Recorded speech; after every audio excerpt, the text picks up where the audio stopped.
let's take a look at breaking down my straight rock blues solo. Now, let's talk about what I mean by straight rock blues. My underlying feel is eighth notes, boom, da, boom, boom, gat, boom, da, as opposed to a swing or a shuffle feel, which would be boom, ba, gat, ga, boom, ba, bat, right? So that's the difference right there.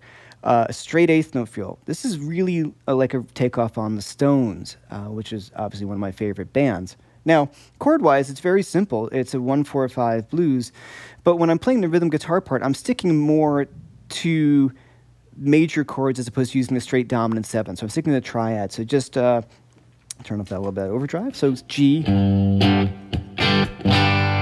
now let's go to C. Back to the G. And then to a D, just...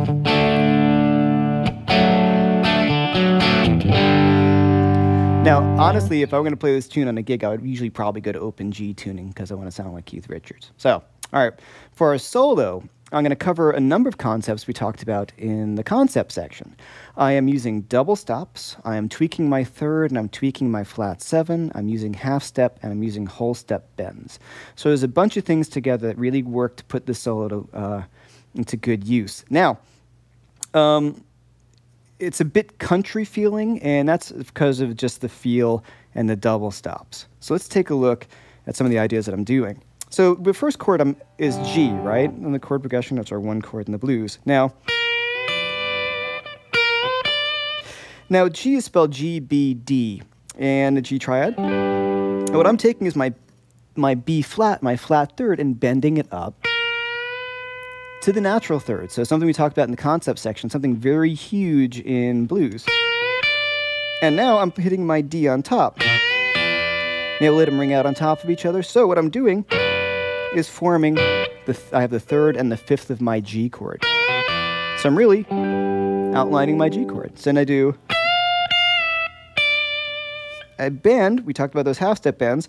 I am bending my E to my F, which is my flat 7, to form a G7 chord.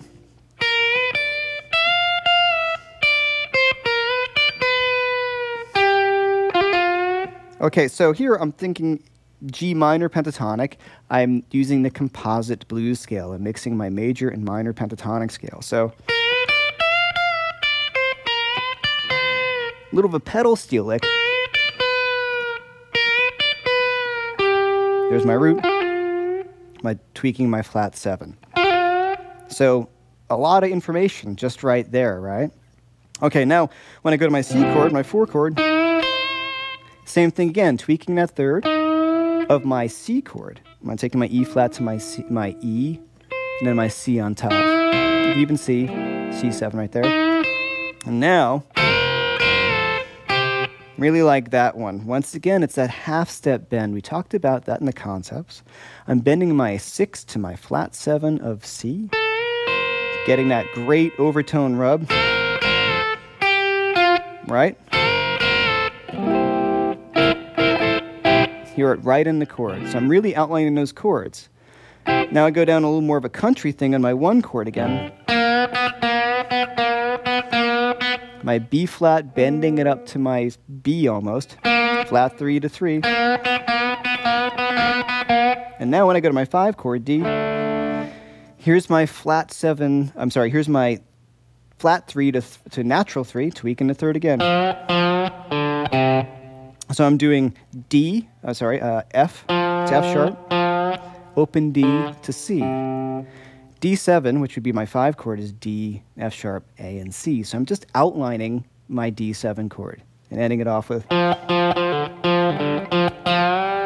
flat 7 to my root bend on the 1. So as you can see, I put together a lot of concepts in this. Tweaking that third, bending the third, flat third to the natural third, double stops, half step bends, chord tones, and tweaking the flat 7. So it all starts to kind of come together. And one thing I want to stress, it doesn't sound odd, right? There's a lot of combinations of ideas in here, but it's all stuff we're really familiar with sound-wise. So that's really important to see, that none of these concepts are, you have to like really kind of get into your head. If you listen to rock and roll and blues, you hear this stuff all the time.